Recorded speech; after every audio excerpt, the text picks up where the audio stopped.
A humanitarian crisis is unfolding in Sudan's Nuba Mountains. Since fighting began here last June, the government of President Omar al-Bashir has massacred, bombed, and starved the Nuba people in the name of quelling an armed rebellion. Hundreds of thousands of civilians have been driven from their homes. ما مشينا من تردون الدانات دقونا زدان احنا جرينا خشينا بالكراكير البخادي وقتلهم بالأسلحة وباقي بضبوهم بالسكاكين إذا كان قبطوك قد الحي بضبهوك هاي النوبة ما بيلقوا سلطة ثانية بيتي ما بيلقوا سلطة بياكلوا في دحارم كله ما سنة. You were running from a bombing or running from soldiers or what happened?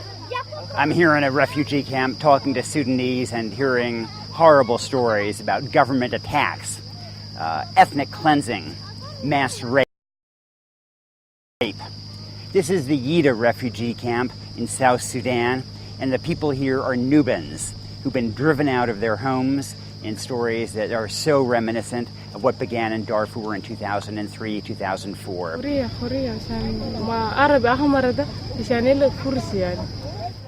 Elizabeth Coffey said Sudanese uniformed soldiers kidnapped her in December and held her for 23 days before she escaped.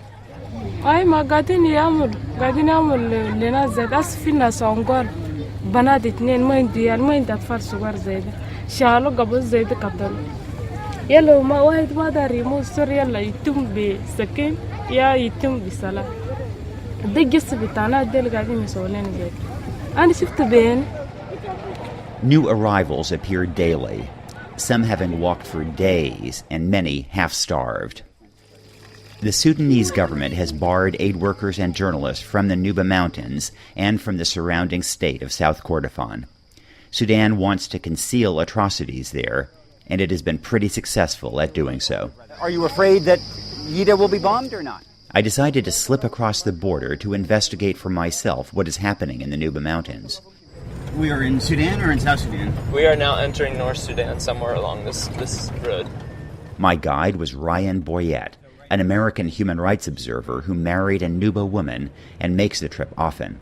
He drove me in his mud camouflage vehicle to the border town of Jau. Okay, this is Nimeri's house. There I met Nimeri Murat, the local commander of the SPLM North rebel force. The rebels control much of the Nuba Mountains, and they're determined to continue to resist President Bashir.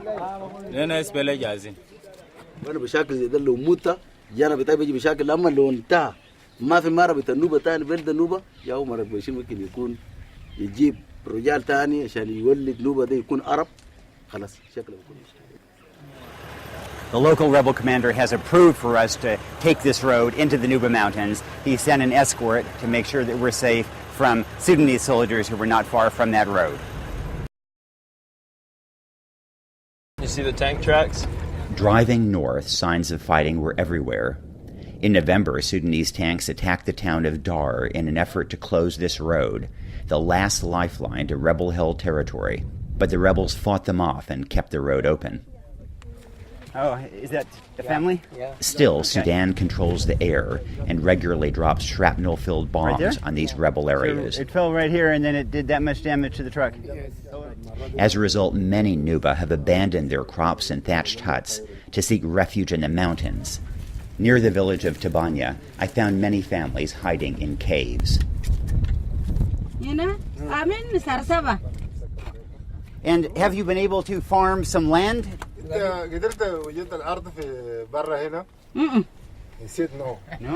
Fatna Bilal was cooking the sorghum seed that she had saved for planting, and she worries about her kids.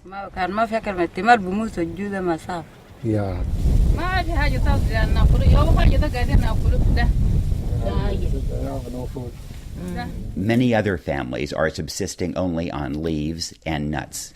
What have you eaten today?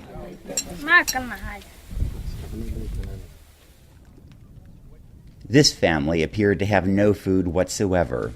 While I was talking with them, the familiar drone of an Antonov bomber was heard overhead.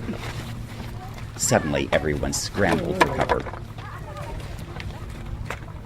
I see the bomber up ahead. It's passed over. It's an Antonov bomber, and everybody has taken cover in these caves. They've learned the hard way that when a bomber is overhead, you run. And does that happen? That a bomber comes and everybody has to run? Every day you have to run and hide. Families everywhere here do the same.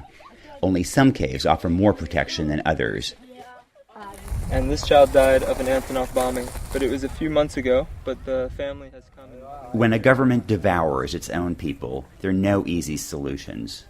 But we can't let Sudan get away with atrocities just because they're in a remote area with few witnesses. Soon, President Obama will face a decision about whether to intervene in some way to avert starvation in the Nuba Mountains. That evening, I learned that the bomber that had disrupted my interview had dropped a bomb just to the south.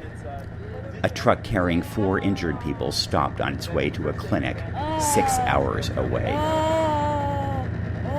This woman, the shrapnel hit her breast, cutting her breast and exposing her lung. This woman was hit in the back by a piece of shrapnel, and then there's one woman inside who has a foot injury from the shrapnel. So four women were wounded from the bombing of the Antonov today, all civilians, and they were hiding in the caves from the bomb, but the bomb still was able to hit them. The world has Sudan fatigue and doesn't want to get involved.